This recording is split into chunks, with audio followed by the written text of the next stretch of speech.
The year was 1945. Across the verdant slopes of southern Bavaria, the spring sunlight cautiously illuminated a land that had lost its bearings. The conflict had concluded, or so the printed news suggested. Yet, for those still navigating the mire of capitulation, the war persisted, merely transforming its guise. It no longer roared from the heavens or reverberated from the peaks. It now resided in the hushed stillness of vacant gazes from women who once held unwavering faith in their nation's invincibility. Trucks marked with white stars traversed narrow thoroughfares, redolent of damp hay and acrid smoke. Behind them, agriculturalists leaned against their fence posts, observing the procession of weary visages. Women in muted gray attire, encompassing nurses, telephonic operators, widows, and daughters, were now classified as captives. They clutched their woolen wraps and canvas satchels containing the entirety of their remaining possessions. Some were so young that their sole remembrance was of Hitler's Germany. Others recalled a more benign epoch, when the term strudel signified a day of rest, not an emblem of precarious survival. The American internment facility near Garmisch presented a contrast to the penal establishments they had envisioned. It was orderly, remarkably courteous, almost excessively pristine. The wire barriers shimmered like silver in the nascent light, and the sentinels, mere youths in their imposing uniforms with rolled sleeves, conversed with an unnerving casualness. One German medic, scarcely 23 years of age, confided that the Americans displayed excessive cheerfulness, as if oblivious to the magnitude of their triumph. She would later confide, "Their composure unnerved us most profoundly. They behaved as though the world had already moved forward." Within the confines of the camp, existence unfolded according to a cadence both alien and familiar. Morning inspections, distribution of provisions, sporadic medical examinations, and the monotonous repetition of basic English phrases through minuscule loudspeakers. "Please remain in line. Breakfast at 700 hours. The women feigned indifference, though many secretly practiced the articulations when unobserved. Beneath the layers of indignity, a nascent curiosity began to stir. Who were these victors who offered blankets, tobacco, even smiles, rather than retribution? To the American personnel, the camp was a chore, not a punitive measure. Many of the soldiers and kitchen staff had been ordinary citizens mere months prior. Farmers, mechanics, bakers, and waiters conscripted into a global conflagration they barely comprehended. One among them, Corporal James Hanley, originally from Chicago, had previously labored in his father's bakery on Holstead Street. His forte was apple pie, but he had acquired the art of strudel preparation from a German immigrant who operated a neighboring establishment. Upon his enlistment, Hanley carried the recipe with him, scrawled on a grease-stained index card tucked within his Bible. Now, within this encampment, amidst the spectral remnants of a vanquished empire, he found himself reshaping dough once more, this time under a different standard. To the women of German nationality, the notion of an American preparing strudel bordered on sacrilege. They discussed it in hushed tones behind the barracks, their expressions a mixture of defiance and astonishment. "Strudel is our creation," one woman declared, clasping her arms tightly. "They can master meatloaf and hamburgers, but strudel represents the very essence of German spirit." Another scoffed, asserting that the Americans likely filled it with preserved fruit and sweetened water, much like they adulterated their coffee with cream. Even the brittle sound of laughter, sharp as frost, briefly re-emerged. In their defeat, pride became their final bulwark. Outdoors, the atmosphere carried a faint trace of springtime and lingering cold smoke. The melting snow carried detritus from the hamlets, fragments of military attire, shattered glass, a child's doll bereft of its eyes. The women had learned to avert their gaze from what drifted past. Their reality had been systematically dismantled, piece by agonizing piece. First by aerial bombardments, then by the act of surrender, and now by the peculiar lenity of their captors. Clemency, they discovered, possessed its own capacity for inflicting pain. It compelled them to acknowledge the humanity of their adversary, a realization far more arduous to endure than outright animosity. One afternoon, as the sun descended, casting a golden hue over the barbed wire, an aroma wafted through the compound. It was sweet, buttery, vibrant with cinnamon. Heads instinctively turned towards the culinary quarters. For several moments, even the sentries paused their patrols, inhaling the air with faint smiles. A German woman murmured, "That scent, it cannot be." Another whispered, "It is strudel." The word rippled through the assembled women like a tremor. They strained their necks, seeking corroboration. Through the open entrance, they could discern Americans in white aprons, engaged in conversation, preparing dough and basting it with liquefied butter. The spectacle ignited a pang. How dared they? How could the same hands that once wielded firearms now meticulously fold pastry with such delicate finesse? Some women turned away in revulsion. Others experienced a more perilous sensation, craving. Within the kitchen, Corporal Hanley worked with quiet diligence. His sleeves were rolled to his elbows, his hands dusted white with flour. He was not contemplating symbolic gestures or political implications. His focus was on achieving the optimal thinness of the dough, sufficient to discern text through it. The sergeant beside him jested, "I suppose we're imparting lessons in democracy through dessert." Hanley merely offered a smile. "Perhaps. Or perhaps we are simply nourishing individuals who have forgotten the sensation of warm sustenance." That evening, the whispered rumor blossomed into camp folklore. The Americans were preparing apple strudel for the internees. Some dismissed it as a ruse. Others fervently hoped it was true. The subsequent morning, as the women formed their customary lines for rations, boiled potatoes, bread, and a ladle of soup, they observed an unexpected addition to the serving line. Steam ascended from rows of golden pastries, their edges crisp and gleaming, their aroma so rich it was almost overwhelming. For a considerable duration, no one stirred. Even the guards seemed to exhibit a moment of hesitation, sensing the unfolding of a delicate occasion. A sergeant announced the ration count. The initial woman stepped forward, her frame trembling slightly. She lowered her gaze to the strudel presented on her tin plate, then raised it to the soldier, extending it to her. He smiled, not with mockery, but with a gentle sincerity, as if extending an overture of peace. She did not reciprocate the smile. She merely offered a nod and proceeded to a nearby bench. Upon dissecting the pastry, it yielded with clean flakes. The apples were yielding but not mushy, subtly infused with lemon and spiced sufficiently to evoke dormant recollections. As she savored the taste, her perception of the world subtly shifted. It was an impossibly flawless creation. Around her, others followed suit. The initial audible response was not one of approbation, but of profound silence, the kind that arises when pride encounters unassailable truth. Then, a quiet chuckle escaped someone, as if from embarrassment. Another muttered, "Impossible." Yet, before long, even the most obstinate individuals found themselves consuming every last fragment. Later that night, a nurse penned an entry in her confiscated journal. "They prepare it superiorly to our own efforts, and I detest them for it, yet also I do not." The following day, renewed whispers circulated, devoid of political overtones or discussions of surrender, but rather focusing on culinary techniques. The war had reduced entire metropolises to rubble. Nevertheless, somehow, within this enclosed segment of Bavaria, it had also fostered an unanticipated form of accord. And still, underlying the gentle sweetness of that revelation, a question lingered.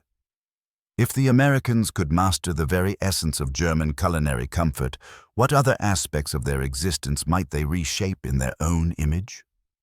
The resolution, as the women would soon ascertain, would emanate not from the instruments of victory, but from the kitchens of compassion. The mornings within the encampment commenced with the clang of tin receptacles and the crunch of boots on the gravel pathway. A low-lying mist shrouded the barracks, softening the outlines of the wire fencing, rendering them ethereal. The women awoke to the familiar dull ache of hunger, the persistent metallic tang of apprehension that refused to dissipate, and proceeded to the breakfast line under the vigilant scrutiny of the guards. The air carried a faint scent of smoke, of soap, and of something yet unnamed. Something warm, rich, and foreign, drifting from the culinary complex. For a fleeting instant, the women momentarily forgot their humiliation, driven by a wondering curiosity regarding the source of such an appealing aroma in a place designated for deprivation. Within the kitchen's confines, a different cadence dictated the flow of activity.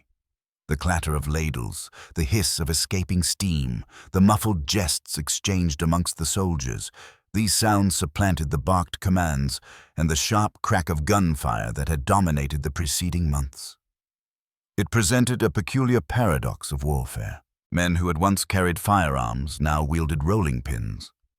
Corporal James Hanley discovered his post-conflict purpose at a flour-dusted counter. Sleeves rolled high, his apron askew, his hands, once hardened by combat, now steadying a wooden spoon instead of a weapon. He remained uncertain whether to experience shame or relief. The military had schooled him in destruction. Now it mandated that he provide sustenance to those they had vanquished. From behind him, Sergeant Peters called from the pantry, "Hanley, are you certain about this?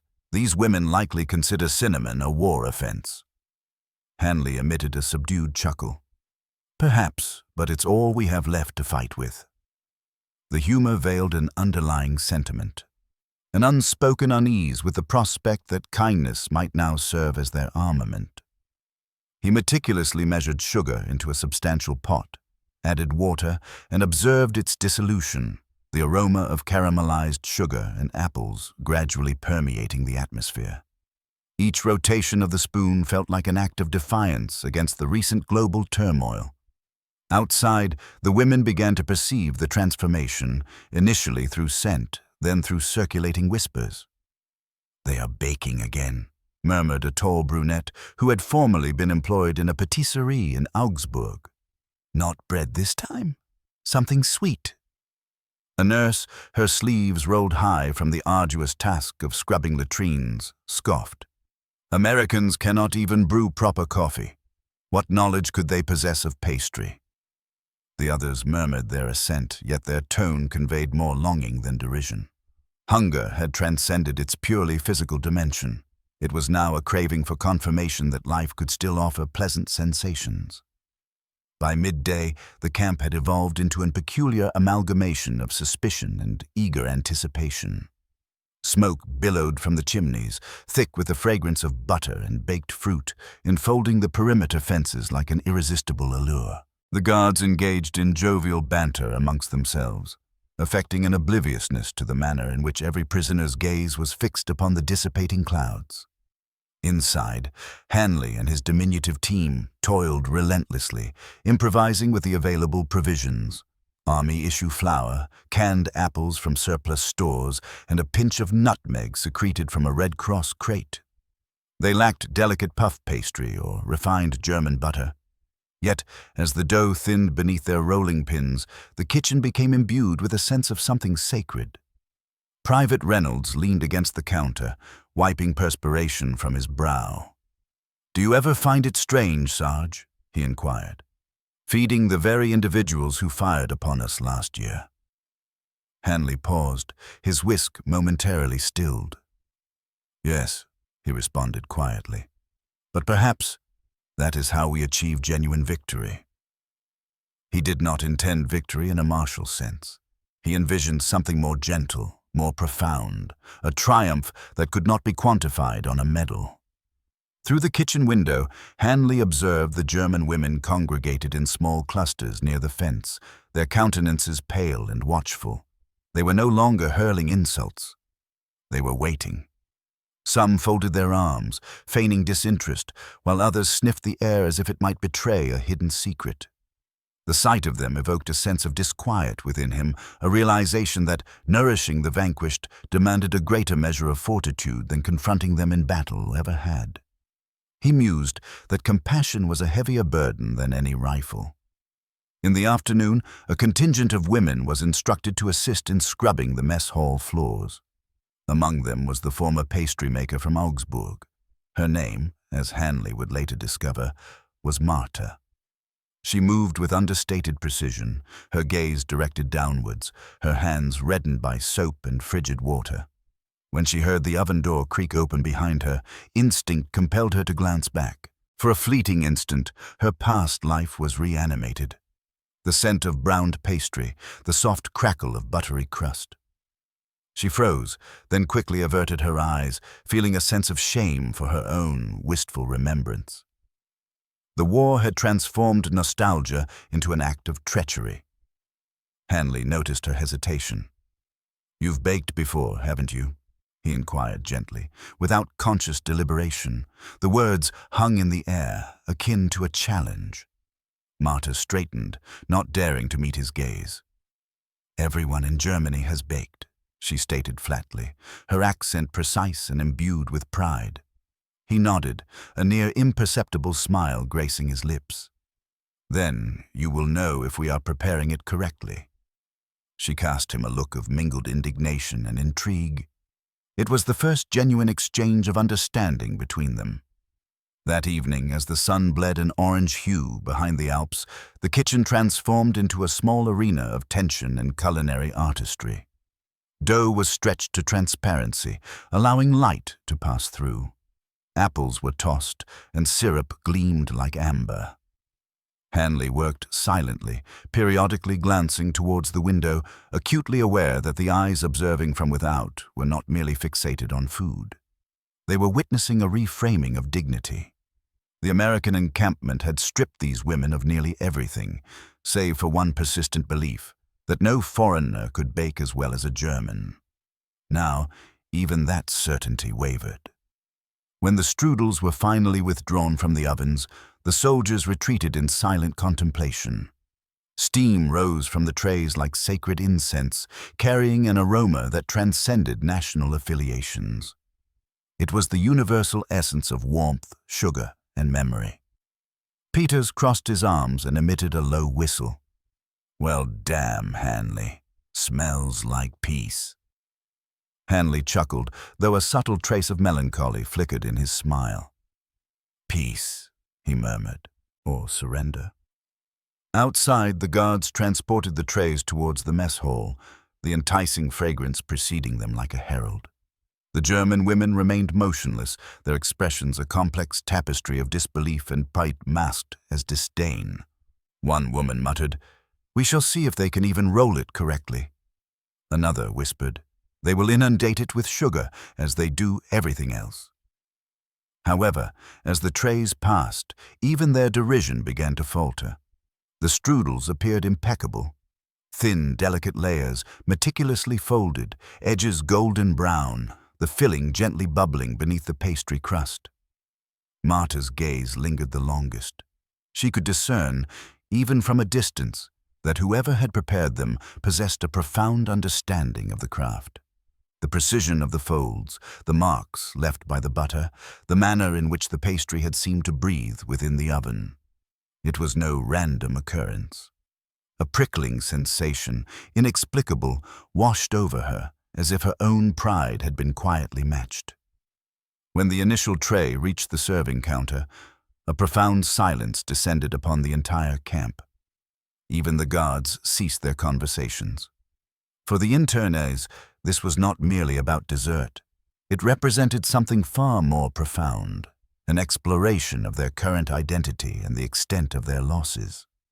They perceived that sustenance could inflict wounds as acutely as bullets, particularly when prepared by an adversary who executed the task with superior skill. Hanley observed from the kitchen doorway, flour still clinging to his hands as the first women hesitated before their plates. He could not decipher their words, but he recognized the expression, resistance yielding to hunger, pride bending under the weight of simple human necessity. He turned back towards the ovens, uncertain whether his actions had been merciful or cruel. That night, as the camp lights dimmed and the scent of apples lingered like a spectral presence, Marta lay awake, replaying the image of those American bakers. Their laughter, their precision, their composure. For the first time since her captivity, she experienced an unexpected emotion: curiosity. How could these victors dedicate such meticulous attention to perfecting such a seemingly minor detail? She was unaware that she would soon find herself standing alongside them, flour dusting her own hands, learning the very recipe she had once vowed no foreigner could master. The morning following the preparation of the strudels, the camp awoke to a silence that felt more oppressive than the frost itself. Even the customary coughs, exclamations, and the rhythmic tread of boots seemed muted. Steam lazily ascended from the field kitchens, drifting into the pale Bavarian sky, carrying with it that same maddening aroma: apple, butter, and something almost sacred. For the German women, it was both a source of torment and a potent temptation. They had spent years subsisting on bitterness. Now, sweetness threatened to dismantle their resolve. Marta stood in line, her hands tightly clasped beneath her shawl. Sleep had eluded her. Each time she closed her eyes, the image of the American baker, Hanley, appeared, bent over the dough with the focused intensity of a true craftsman. She detested that vision for its inherent grace. She detested the burgeoning desire to witness it once more. Around her, the women whispered, their voices clipped and laced with tension. They will serve it to the officers first. It is undoubtedly a fabricated propaganda tactic. Yet, beneath the veneer of scorn, a palpable hunger crackled like static electricity. When the mess hall doors swung open, the aroma enveloped them with full force. The women hesitated, then filed inside with slow, deliberate movements. The interior lighting was subdued, filtered through windows obscured by grease and frost. The long tables gleamed with tin trays, and at their center awaited the strudel. Rows upon rows of it, still warm, still emitting steam. Even in defeat, beauty possessed an inherent ability to command silence. A corporal distributed portions with mechanical efficiency. One woman muttered, "They believe we will forget everything for a slice of pastry."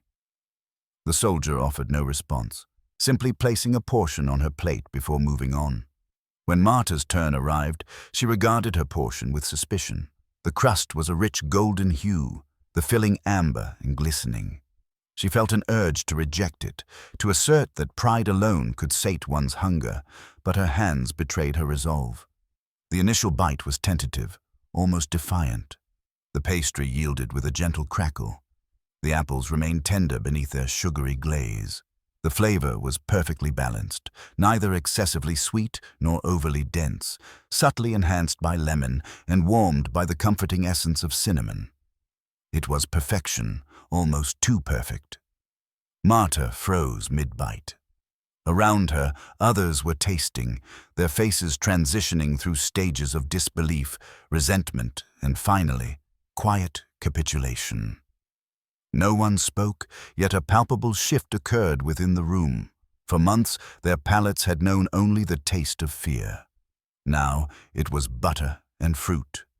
It was remembrance, it was humiliation, cloaked in compassion. Hanley stood by the doorway, observing. He did not appear triumphant, but rather contemplative, perhaps even troubled. When Sergeant Peters nudged him and remarked, "I suppose we've converted him," Hanley merely shook his head. "No," he murmured. "We've simply reminded them of their humanity." At another table, a woman began to weep softly, almost imperceptibly. She had once owned a cafe in Munich, a city now reduced to ashes. The strudel tasted of what her husband used to bring home on Sundays before the air raid sirens became a constant presence. "It is the same," she whispered to herself, though she knew it was not. It was better. That realization stung more acutely than hunger. Across from her, a Red Cross volunteer discreetly offered her an extra napkin, speaking no words. At times, silence was the only remaining form of grace. By afternoon, the story had permeated every barrack. The American strudel had surpassed the German original. It became a phrase uttered with a mixture of jest and shame. "They even bake better than us now." The women debated the plausibility of this. Some attributed it to the American flour, deeming it lighter and richer. Others posited that the ovens possessed a superior heat. Marta alone suspected the underlying truth, that it was not a matter of ingredients at all, but of care. The Americans, infuriatingly, had baked as if they believed the women deserved something exceptionally good. That night, Marta was assigned to assist in scrubbing the kitchen floor. She attempted to avoid looking at the counter where the pastries had cooled, but Hanley was there once more, sleeves rolled, wiping down trays. He noticed her furtive glance and offered a faint smile. "Did you try it?" he inquired. She stiffened. "It was edible," he grinned. "Edible is a start." She turned away, embarrassed by the warmth that crept into her cheeks. "You use too much sugar," she stated sharply. He replied, feigning note-taking on an invisible pad. "Expert feedback from the competition." Something in his relaxed demeanor disarmed her. There was no arrogance, no mockery, only a quiet respect that perplexed her more than any cruelty ever could. For months, they had been conditioned to perceive Americans as uncivilized brutes, boisterous, unrefined, and vulgar. Yet, this individual handled pastry with the finesse of a poet. She found herself wondering if he had a family, if someone was awaiting his return. She despised herself for indulging such thoughts. Over the ensuing days, additional batches were prepared, some destined for the guards, others for the prisoners. Eventually, a few of the German women were permitted to assist in the kitchen, albeit under supervision. Marta volunteered without fully comprehending her motivation. The first time she entered the kitchen, the warmth enveloped her like a tangible wave. Hanley handed her a rolling pin. "Think you can handle this?" She met his gaze directly. "I was baking before you were born." Working alongside him, she found herself effortlessly slipping back into familiar routines. The pliable dough yielding to her touch, the gentle creak of the seasoned wood table beneath, the murmur of hushed voices. All of it possessed an almost surreal sense of normalcy. Hanley, with a soft whistle, continued his task, a melody unfamiliar to her, an American tune. Noticing her quiet observation, he paused. "Apologies, force of habit." She offered a subtle gesture, a shrug. It was a welcome change from the harsh shouts that had once been prevalent, and it coaxed a faint smile from him once more. This smile, however, lacked any semblance of triumph, conveying only a quiet understanding. One afternoon, she guided him in the art of stretching the dough to an exquisite thinness, lifting it so that the light streamed through it, akin to fine parchment. "It needs to breathe," she explained with earnestness. "Otherwise, it perishes in the heat of the oven." Hanley absorbed her words, carefully replicating the technique. "Let it breathe," he echoed softly, as if imprinting the instruction upon his mind. The shared moment felt profoundly intimate. Two individuals on opposing sides finding common ground through the meticulous craft of baking, their bond forged not by political allegiances, but by the shared language of culinary skill. Outside, the scars of conflict still smoldered. Twisted railway lines snaked across desolate fields. Children, their small forms clad in tattered clothes, searched for remnants of coal. Skeletal remains of churches stood starkly against the oppressive grey expanse of the Skidee. Yet, within the confines of that humble kitchen, something delicate and previously unimaginable began to blossom. It was the dawning realization that even amidst such devastation, the essence of humanity persisted. For Marta, this was a paradox of unbearable beauty. A week later, as provisions began to improve and the pervasive tension started to dissipate, Hanley presented the women with an unexpected confection, small, heart-shaped pastries. "An American custom," he explained, a touch of bashfulness coloring his smile. "Valentine's Day." The women exchanged bewildered glances. The concept was entirely foreign to them. But the moment they bit into the simple crusts, filled with a soft, sweet fruit, genuine laughter erupted. Uninhibited and clear, their mirth echoed through the mess hall, a sound like the first stirrings of spring. For the first time, the guards did not silence them. That evening, Marta found herself drawn to her confiscated diary, the very one she had concealed within the sole of her shoe. Her thoughts, once hesitant, began to flow, albeit with a nascent uncertainty. "I once believed compassion was a weakness," she wrote, her pen scratching softly. "I considered gentleness the domain of the naive, but today I witnessed men create artistry from simple flour and searing heat, and something within me fractured, not from pain, but from a profound recognition." She paused, then added a single, concluding thought. "Perhaps surrender is merely the prelude to sincerity." Later, as Hanley saw her preparing to leave, he called out, his voice gentle, "Tomorrow, we will attempt it your way." Her brow furrowed in confusion. "My way, the authentic German preparation," he clarified. "No shortcuts." She studied him for a long moment before a quiet nod of assent. "Very well," she murmured. "But it will demand considerable patience." Hanley's smile returned, a touch weary. "After this conflict, patience is all I possess." The ovens behind them radiated a warm glow, like miniature suns. For the first time in many months, the distinctions between victory and defeat seemed to fade into insignificance. What mattered was the potential for creation, for crafting something with steady hands, and a spirit of reconciliation. By the waning days of spring in the year 1946, the perimeter fencing of the camp no longer resembled a confinement, but rather ephemeral boundaries poised to be erased from memory. The cacophony of war had long since receded, leaving in its wake the gentle hum of recovery. Villages began to don new roofs, train lines once again carried their burdens, and even the ravaged landscape started to be adorned with resilient weeds and wild blooms. Within the confines of that American encampment, however, a far more profound reconstruction was underway, one that transcended brick and mortar, one that reshaped human hearts. Each morning, long before the sun crested the horizon, the ovens were ignited, their warmth releasing a fragrant aroma of baked goods, a banner of comfort flying unclaimed by any nation. Marta now worked alongside Hanley, her hair modestly secured with a worn ribbon, her hands moving with a practiced rhythm as steady as breathing. The days of menial labor were behind her. Her focus was solely on the art of baking. The soldiers, continuing a jest that had evolved into a form of respect, still referred to her as Fräulein Strudel.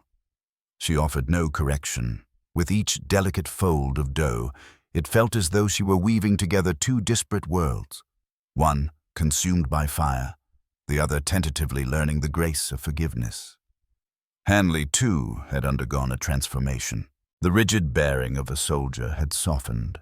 His laughter came more readily, though at times, when he believed himself unobserved, a profound melancholy would cloud his gaze, a look familiar to men who had witnessed too much.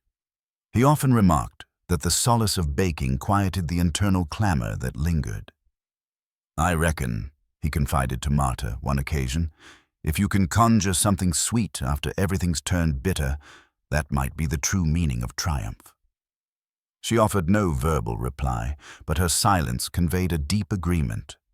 Colonel Whitman, the camp commander, paid a visit one afternoon, his inspection of the kitchen bearing the gravity of a general surveying a strategic position. "Smells like victory," he remarked with a wry inflection, observing Hanley retrieve a tray from the oven. Marty stiffened at the sound of his voice, a familiar unease stirring under the weight of authority. Yet Whitman's demeanor surprised her. "You," he said, gesturing towards her with a subtle, almost imperceptible smile. "They say your strudel could broker another peace accord." A ripple of amusement passed through the room, but his words carried an undeniable truth. In that place, sustenance had transcended its basic purpose, becoming a silent negotiation between the vanquished and their captors. Weeks later, a representative from the Red Cross arrived, proposing an unprecedented initiative, a culinary exchange. American bakers would impart their techniques to the local German women, and in return, the women would share their cherished traditional recipes. She dubbed it a culinary armistice. The proposal spread through the camp with remarkable speed. Some soldiers quipped that diplomacy achieved through dessert might succeed where formal treaties had faltered. Others harbored reservations about fraternizing with former adversaries. But Hanley's quiet assertion resonated. You can't remain adversaries when you've shared an oven. The inaugural joint baking session was marked by a palpable awkwardness. German women, clad in mended dresses and with guarded expressions, arrived from nearby hamlets. Their American counterparts, aprons tied and sleeves rolled, endeavored to project an air of hospitality rather than military presence. Marta and Hanley co-led the demonstration. Standing side by side at the long wooden table, they illustrated the precise method of stretching the dough, the delicate application of butter, and the intricate folding technique designed to create airy layers. Marta performed with her characteristic precision, while Hanley mirrored her movements, his careful imitation earning a nod of approval from her. Gradually, tentative laughter began to surface, blossoming into a warmer, more sustained sound. A folk melody, hummed softly at first, was soon joined by voices from both sides of the divide. Once completed, the strudels were arranged along the counter, resembling emblems of reconciliation, each bearing its unique character, some more deeply golden, others displaying a rustic charm, but all undeniably beautiful. The aroma permeated the space, intertwining with the cheerful clamor of voices and the gentle clinking of utensils. A soldier captured the scene with his camera, a snapshot of faces alight with newfound smiles, imperfect grins, and hands dusted white with flour. Decades hence, this photograph would be unearthed by historians and christened the Strudel Truce. For Marta, it marked the first day she no longer felt confined. She realized she had ceased to flinch at the utterance of the word American. For Hanley, it was the moment he understood that the war's true conclusion was not etched in surrender documents, but rather in the quiet gestures of forgiveness, marked by scattered crumbs and shared laughter. That summer, as the demobilization orders began to filter through, the camp gradually emptied. Soldiers packed their belongings, the perimeter fences were dismantled, and the kitchen fell into a profound silence. On Hanley's final morning, he found Marta already at work, in need of dough. Without looking up, she stated, "You are departing." He nodded, his hands resting on the table. "They are sending me home," he explained softly. "Back to Chicago. My father's bakery remains. It requires assistance." Her palms pressed into the dough with an intensity that belied the gentle action. "Then you shall prepare strudel there," she declared. A faint smile touched his lips. "Only if you furnish me with the recipe." A comfortable silence settled between them. The ovens emitted soft clicks as they cooled. Then, Marta retrieved a small piece of paper from her apron pocket, a handwritten recipe, its ink slightly smudged and bearing faint stains of flour. She placed it on the table. "It's not merely the ingredients," she explained in a low voice. "It's the sentiment you imbue during its creation. Haste will render it lifeless." He carefully folded the note, tucking it into his breast pocket as if it were a sacred artifact. "I will not rush," he promised. When the trucks arrived that afternoon, the prisoners gathered to witness the soldiers' departure. Some offered hesitant waves, while others stood motionless, unsure if gratitude was an appropriate response. Hanley climbed aboard, pausing to scan the assembled faces until he found Marta in the crowd. She stood near the gate, a scattering of flower petals still clinging to her cheek. Their gazes met across the expanse, a brief moment that felt like an ending far too simple for its profound significance. He raised a hand in farewell. She returned the gesture. Then the truck rumbled away, leaving behind only a haze of dust and the lingering, subtle scent of apples. Years transpired. Germany embarked on a journey of reconstruction, as did the world. Cities rose from the ashes of devastation, and peace assumed forms previously unimagined. In Chicago, the Hanley Bakery gained renown for a specialty it had never offered before the war: apple strudel. Patrons traveled from considerable distances to savor its exquisite equilibrium of sweetness and spice. When questioned about the recipe, James Hanley would simply smile and remark, "An old friend imparted it to me, the finest instructor I've ever encountered." Meanwhile, in a tranquil village nestled near Garmisch, an elderly woman continued her Sunday baking tradition for her grandchildren. Her hands, though slower with age, and her hair now streaked with silver, retained their former precision. She regaled the children with tales as she worked, narratives of a war, a camp, and a man who mastered the art of German baking, yet possessed an American smile. The young ones would laugh, convinced she was weaving fanciful stories. "No," she would reply softly, a glimmer in her eyes. "Sometimes peace begins with dessert." One day she discovered an envelope in her mailbox. Within it lay a photograph, rendered in black and white, its edges softened by time. It depicted a bakery window in Chicago, the prominent sign above proclaiming Hanley and Son. Through the glass, trays of strudel gleamed like burnished gold. In neat script, at the bottom of the photograph, were the words, "Still not rushing." She pressed the image to her chest, tears welling in her eyes, a surprising warmth spreading through her. The war had stripped away all that had once defined her.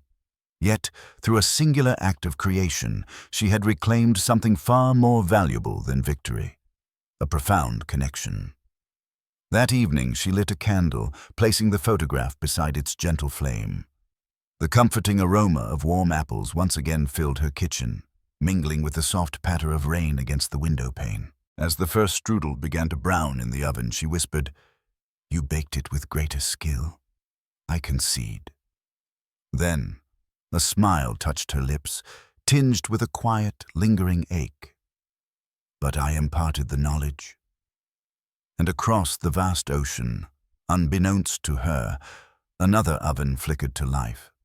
The same treasured recipe, the same familiar rhythm, the same fragile miracle unfolding anew. Sometimes, conflicts conclude not with official pronouncements or grand speeches, but with the simple act of mercy extended between two souls sharing the bounty of their labor.